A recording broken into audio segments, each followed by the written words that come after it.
Toyota sells many well thought out, desirable, practical models. And the 2017 Land Cruiser is not one of them. I'll tell you why I think that, but first a little perspective. It's big, but the Land Cruiser is not the largest SUV from Toyota. That would be the Sequoia, which similarly seats up to 8. Now, exterior size of this vehicle is a little bit closer to the Highlander and 4Runner, which also seat 7 or 8. First, I'll give you a look at one of the strongest aspects of the Land Cruiser. It comes with a trailer hitch receiver that is standard, as are 4 and 7-pin wiring harness connectors inconveniently located under the bumper. What that gives it is a maximum towing capacity of 8,100 pounds, which is really good.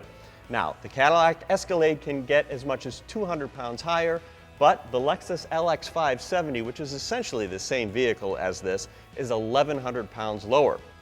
The Land Cruiser is the most capable of all of Toyota's trailering vehicles, but once you get past that, the downsides start coming fast and furious.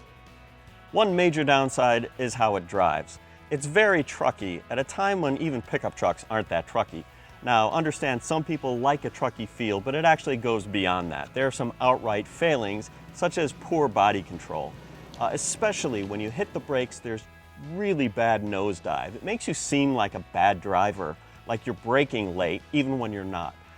Even at crawling speeds, when you tap the brakes when you're parking, the nose pitches down dramatically. Now, you don't need an adaptive suspension to combat this kind of behavior, but it can't hurt. And one is not available, even though this is a luxury vehicle. Yes, I said luxury, even though it's a Toyota. Well, what else could explain its price tag, $85,870. Every time I say it, I can't believe it. There's a Lexus version of this vehicle that's just under $5,000 more.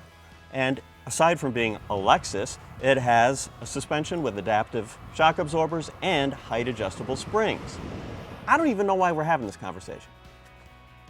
So, how luxurious is this luxury vehicle? It's not bad. The seats are comfortable, they're standard leather, and the materials are nice, but I don't know if they're luxurious. The imitation metal is among the more convincing versions I've seen, but it's not genuine. Same thing with the wood trim. The dashboard isn't wrapped in leather or even vinyl, and the headliner material is not woven. The Lexus LX is definitely more luxurious. The Lexus doesn't have the Land Cruiser's emphasis on off-roading. The Land Cruiser has standard skid plates for the radiator, the front suspension, the transfer case, and the fuel tank. It has full-time four-wheel drive with a transfer case with a low range, a locking center differential. There's terrain select modes, a crawl feature, and off-road turn assist. And there's also a 360-degree camera system with a nice accessible button right here for when you're nosing into a parking space or when you're off-road. It gives you different views, including looking right down at your wheels.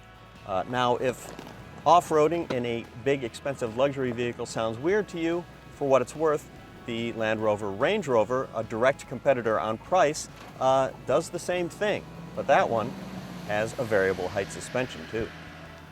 Now, if you're looking for maximum cargo volume, the Land Cruiser does have 10 cubic feet more than the Range Rover, but it has less total volume than all of the other models I've mentioned, including the 4Runner and the Highlander when their seats are folded down.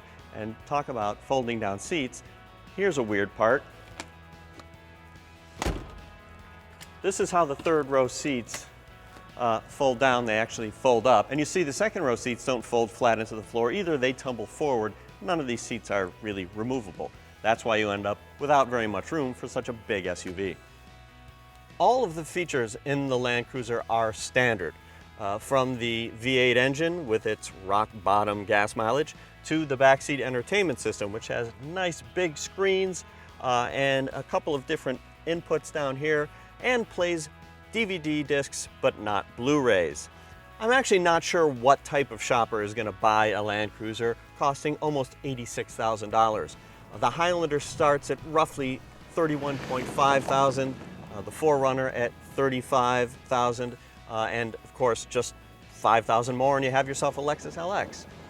Now in 2015, Toyota sold about 2,700 of these things, and in 2016, it went up to about 3,700. I would have expected it to go the other way. Thanks for watching. Click here for more videos and here to subscribe to our YouTube channel.